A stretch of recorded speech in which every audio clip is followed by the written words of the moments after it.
ఓం శ్రీ వాసుదేవాయ నమః.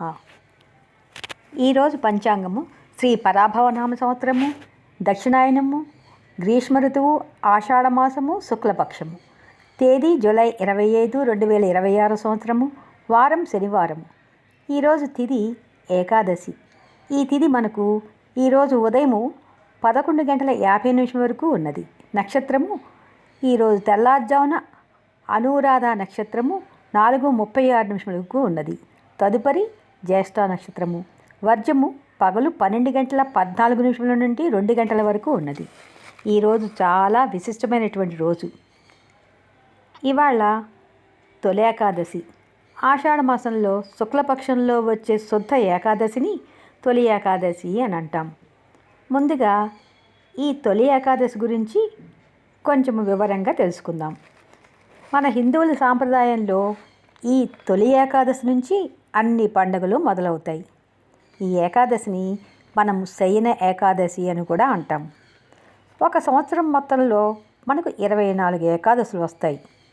ఈరోజు శ్రీ మహావిష్ణువు ఈరోజు నుంచి 4 నెలల పాటు పాతాళ లోకంలో క్షీరసాగర శేషతల్పంపై శయనించి కార్తీక మాసంలో వచ్చే ప్రభోతిని ఏకాదశి రోజు స్వామివారు మేల్కొని తిరిగి వస్తారని మన పురాణాలు చెప్తున్నాయి.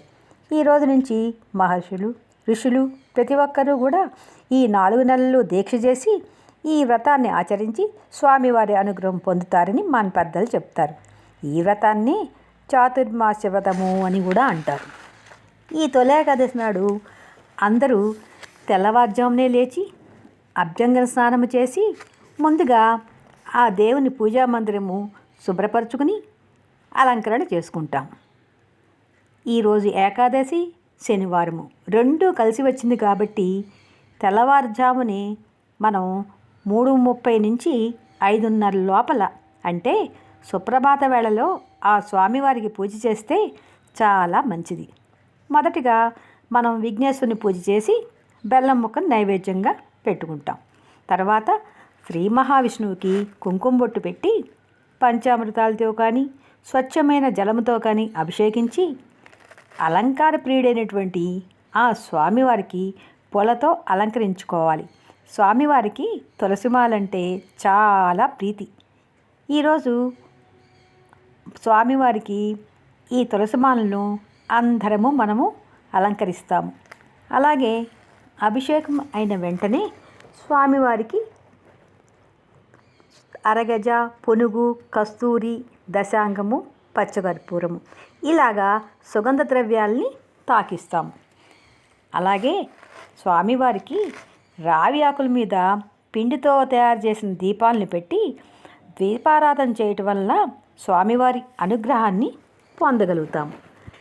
మనం భక్తితోటి స్వామివారిని ఆరాధించి పూజించుకుని ఈరోజు విష్ణు సహస్రనామాన్ని తప్పనిసరిగా పారాయణం చేయాలి.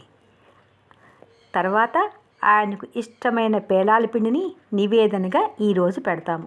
అలాగే పానకము, వడపప్పు, పళ్ళు అన్నీ కూడా నైవేద్యంగా పెడతాము. తర్వాత మంగళహారతి ఇస్తాము. ఈరోజు ఉపవాసం ఉన్నవాళ్ళు రాత్రికి సాత్విక ఆహారం తీసుకుంటే చాలా ఆరోగ్యకరంగా ఉంటుంది.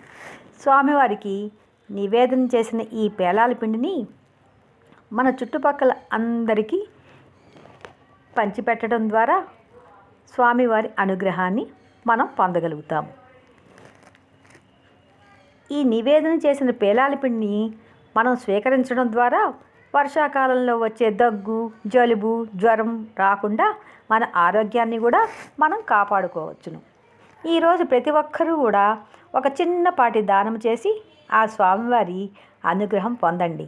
ఈరోజు మనము గోవులకు పసుపు కుంకుమలతో అలంకరించి వాటికి పశుగ్రాసాన్ని కానీ అరటిపళ్ళు కానీ పెట్టడం వల్ల మనం గోసేవ చేసినట్లుగా భావిస్తాము. ఈ విధంగా మనము తొలి ఏకాదశి నాడు అంటే ఈ మొదటి పండుగను శ్రీ మహావిష్ణువుని భక్తి శ్రద్ధలతో పూజించి ఆ స్వామివారి అనుగ్రహం పొంది మనము ఆయురారోగ్యములతో జీవించగలవచ్చును. శుభం. సర్వే జన సుఖినో భవంతు.